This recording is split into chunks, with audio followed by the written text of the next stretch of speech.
Hello all, happy Deepavali to you. இனிய தீபாவளி நல்வாழ்த்துக்கள். கங்கா ஸ்நானம் ஆச்சா? எல்லாரும் ஸ்வீட்டு காரம் எல்லாம் நல்லா சாப்பிட்டீங்களா? நல்லா கொண்டாடினீங்களா? சின்ன வயசில் நாமெல்லாம் தீபாவளி கொண்டாடுவோம்ல, அப்போல்லாம் ரொம்ப நல்ல பாட்டி அம்மா எல்லாரும் சேர்ந்து பலகாரம் பண்ணுவாங்க. இலுப்பச்சட்டியில் வச்சு தீபாவளி மருந்து கிளறுவாங்க. ராத்திரி மருதாணிலாம் வச்சுப்போம். அப்புறம் பட்சணத்தெல்லாம் என்ன பண்ணுவாங்க, அண்ணாக்கு எனக்கு தம்பிக்கு எல்லாருக்கும் டப்பாவில் போட்டு கொடுத்துருவாங்க எங்கள் அம்மா. இந்த பசங்கள்லாம் என்ன பண்ணுவாங்க தெரியுமா, தம்பிலாம் பட்டாசை வெடிச்சிட்டு அவங்களோட பட்சணத்தெல்லாம் தீத்துருவாங்க. அப்புறம் நான் பொத்தி பொத்தி வச்சிருப்பேன். அந்த பட்சணத்தையும் எடுத்து நைஸாக சாப்பிட்டு ஓடியே போயிடுவாங்க. அந்த ஞாபகம் தான் எனக்கு வந்தது. ஹாப்பி தீபாவளி.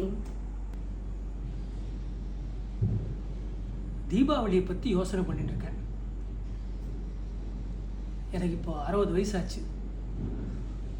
3 வயசில் 4 வயசில் 5 வயசில் ஏன் ஒரு 15-18 வயசு வரைக்கும் கொண்டாடின தீபாவளிலாம் அப்படியே ரீல்ஸ் மாதிரி மனசில் ஓடுறது. எல்லாம் ஒரு இனிமையான அனுபவங்கள். ஒரே மாதிரி எங்கள் வீட்டில் நாங்கள் 5 பசங்க, எல்லாருக்கும் ஒரே மாதிரி ட்ரெஸ்ஸு தைப்பாங்க. பெருசாக கஜ கணக்கில் சொக்கா துணியும் அதே மாதிரி மீட்டர் கணக்கில் பேண்ட் துணி வாங்கி எல்லாருக்கும் ஆஃப் ட்ராயர், ஒரே மாதிரி ஷர்ட்டு, யூனிஃபார்ம். ஸ்கூலில் தான் யூனிஃபார்ம்லாம் வீட்லேயும் யூனிஃபார்ம் போட்ட மாதிரி இருக்கும் அது. அதுக்கப்புறம் போயிட்டு ஒவ்வொரு பெரியவராக சேவிப்போம். வீட்டில் சேவிக்க 5 பைசா 10 பைசா அப்படின்னு காசு கொடுப்பாங்க. ரிலேட்டிவ்ஸ் வீட்டுக்கெலாம் போனால், எங்கள் வீட்டில் டெனண்ட்டாக இருந்த வீட்டுக்கெலாம் போனால் ஸ்வீட்ஸ் கொடுப்பாங்க. அப்புறம் சின்ன பசங்க இல்லையா, எல்லாரையும் கட்டிப்பிடிச்சி முத்தம் கொடுப்பாங்க, ஆசீர்வாதம் பண்ணுவாங்க. ரொம்ப சந்தோஷமாக இருக்கும். கொஞ்சம் பெரியவனான அப்புறம் நாம்ளே ட்ரெஸ் எடுத்து ஸ்டைலிஷாக போட்டுட்டு தெருவாக அப்படியே சுற்றி அங்கே பொண்ணுங்கள்லாம் நல்லா அழகழகாக ட்ரெஸ் பண்ணிட்டு சுற்றுவாங்க. அவங்கெல்லாம் அப்படியே சைட் சீயிங் பண்ணிவிட்டு திருப்பி வீட்டுக்கு ஒரு தீபாவளி நல்லா ஞாபகம் இருக்குது எனக்கு. அந்த தீபாவளிக்கு எங்கள் அப்பா நான் காலேஜுக்கு போயிட்டு இருந்தாலும் ஒரு 5 ட்ரெஸ் எடுத்து கொடுத்துருந்தார். சும்மா அன்றைக்கி நான் அதை 10 ட்ரெஸ் ஆக்கிட்டேன். பேண்ட்டுக்கு ஒரு சட்டை, அப்புறம் சட்டையை மாத்திரம் எடுத்துகிட்டு வேறு சட்டையை போட்டு அதே பேண்ட்டு, அப்புறம் பேண்ட்டை கட்டிட்டு அதே சட்டையை போட்டுட்டு வேறு ட்ரெஸ்ஸு, இது மாதிரி போட்டு ஒரு 10-15 வாட்டி ட்ரிப்ளிகேனை சுற்றி வந்தேன். மத்தியானம் 12 மணி 12:30 1 மணி வரைக்கும். பார்க்குறவங்களாம் என்னடா இன்னைக்கு இந்த வாட்டி பயங்கர நிறைய ட்ரெஸ்ஸஸ் போல இருக்கு அப்படின்னாங்க. அதெல்லாம் மாறி போய் இப்போ வயசானப்புறம் சிம்பிளர் தீபாவளி. ஒரு வேஷ்டி இருந்தால் போகிறோம், ஒரு சட்டை இருந்தால் போகிறோம். ரொம்ப என்ஜாயபுளாக இருக்குது, பீஸ்ஃபுல்லாக இருக்குது. எல்லாரோடையும் வாழ்த்துக்களை பகிர்ந்துட்டு சந்தோஷத்தை பங்கு போட்டுக்கிற தீபாவளியே இப்போ மாறி இருக்குது. இது மெச்சூர்டு தீபாவளி. ரொம்ப interesting. Happy Deepavali to all of you. நீங்கள் ட்ரெஸ்ஸுன்னு சொன்னோன்னே எனக்கு ஒன்று ஞாபகத்துக்கு வந்தது. எங்கள் அப்பா TUCSல சிடி பாவாடை தான் எடுத்து கொடுத்துட்டுருந்தா. அதுக்கு மேலே டாப்ஸ் போட்டுப்போம். அதுக்கப்புறம் நான் ஃபஸ்ட்டு கொஞ்சம் எனக்கு புரிய ஆரம்பிச்சப்புறமா அப்பாட்ட கேட்டேன், நான் இந்தியா சில்க் ஹவுஸ்க்கு கண்டிப்பாக போயே ஆகணும் இந்த தடவை.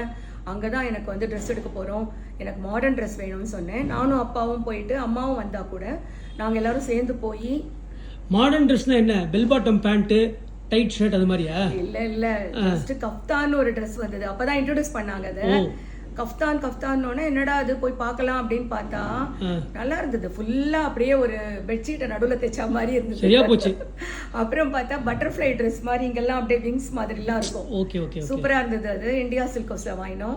அதுக்கப்புறம் நான் நிறைய ஆஃப் சாரி அதெல்லாம் மேட்சிங்காக சூப்பராக போட்டுன்னு இருக்கேன். ரொம்ப அழகா இருக்கும். அந்த ஆஃப் சாரி போட்டுக்கச்ச அந்த பின்னாடி வி ஷேப் வர மாதிரி வச்சு. நீ ஆஃப் சாரி போட்டு ரோட்ல போச்சு நிறைய பசங்க சொல்லியிருப்பாங்க சூப்பரா போட்டுட்டு இருக்கா அப்படின்னு. ரொம்ப அழகா இருக்கும். ஜாலியா மருதாணிலாம் வச்சுட்டு ஆஃப் சாரி போட்டுட்டு தெருவில் நடந்து போனாலே அவ்வளோ ஒரு வைபா இருக்கும். அப்புறம் ஃபர்ஸ்ட் நம்மளோட தலை தீபாவளிங்கும் போது நம்ம முதல்ல கல்யாணம் ஆன உடனே ஒரு 1 வீக்லேயே தீபாவளி வந்தது. ஸோ நம்ம 2 பேரும் சேர்ந்து போய் பர்ச்சேஸ் பண்ணது என்னால் மறக்கவே முடியாது. அப்போ நான் 5 சாரி எடுத்துட்டேன். நீங்கள் கூட பட்டுப்புடவை எடுத்துக்கோன்னு கெஞ்சி நான் கூட அப்போ ரொம்ப அஞ்சினேன். என்னடா அது எல்லாம் நம்ம கிரெடிட் கார்டில் வந்துடும் போல இருக்கே அப்படின்னு. இல்லை, பட்டுப்புடவை எடுத்துக்கோ பரவாயில்லன்னு சொன்னீங்க. ஏன்னா கல்யாணம் புதுசு இல்லை. ஆமாம்மா, கல்யாணம் ஆன புதுசுல. ஓகே. ஆனால் அப்புறம் என்னாச்சு, வேணாம் பரவாயில்ல, இப்போ தானே கல்யாணத்துக்கு 5 பட்டுப்புடவை எடுத்தோம் அப்படின்னு சொல்லிட்டு நான் அந்த பட்டுப்புடவையோட காஸ்ட்டில் 5 சாரி எடுத்துட்டேன். எல்லாம் ஒரு exclusive sari, super saris. Very good super. ஆனா அப்போ வாங்கின சாரீஸ் இன்னும் வச்சுட்டு இல்லையா நீ? இருக்கு 1-2 இருக்கு. கல்யாணத்து புடவையெல்லாம் இருக்கு. இந்த மாதிரி புடவையெல்லாம் நிறைய யூஸ் பண்ணதுல கொஞ்சம் ஒன் அவுட் ஆயிடுது. Okay, no problem. உங்களோட ட்ரெஸ், உங்களோட கல்யாணத்துக்கு வாங்கின ட்ரெஸ் எல்லாம் இருக்கா? என்னோட ட்ரெஸ்ஸா? எனக்கு தலை தீபாவளிக்கு வாங்கின பேண்ட் ரொம்ப வருஷம் வச்சுருந்தேன் நான். ஒரு 30 வருஷம் கிட்ட வச்சுருந்தேன் அந்த பேண்ட்டை. அதுக்கப்புறம் இப்போது ஊர்லேருந்து கிளம்பி வரைச்சே துணிலாம் கட்டுறதுக்கு தேவைப்பட்டது இல்லையா, இப்போ பார்சல் கட்டும்போது அதை பண்டில் பண்ணுறதுக்காக அந்த பேண்ட்டை யூஸ் பண்ணிட்டேன், அவ்வளோதான். ஆனால் நல்ல பேண்ட்டு, ரொம்ப வருஷம் உழைச்சி, 30 வருஷம் உழைச்சது அந்த பேண்ட்டு, ரொம்ப நல்லா இருந்தது அது. அதில் தீபாவளிக்கு வாங்கின ட்ரெஸ் எனக்கு ஞாபகம் இருக்குது. டார்க் மிலிட்ரி க்ரீனில் வந்து ஒரு க்ளோஸ் நெக் டிஷர்ட் ரொம்ப பிடிக்கும், அது வாங்கிட்டேன். அதுக்கேற்றபடி மிலிட்ரி க்ரீன்லேயே வந்து ஒரு கார்கோ பேண்ட் வாங்கிட்டேன். அந்த பேண்ட்டு தான் ரொம்ப நாள் உழைச்சது ஆக்சுவலாக.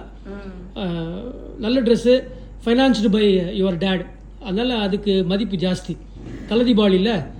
அதனால ரொம்ப நல்ல அனுபவம் தான் அது. Nice memories. ஆமாம்.